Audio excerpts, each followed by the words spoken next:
空。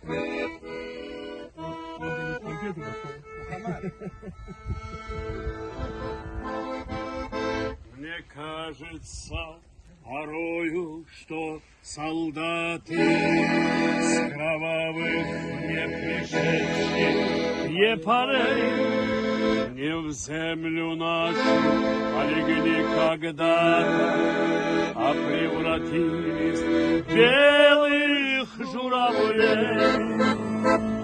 Они до сей поры с времен давних летят и подают голоса.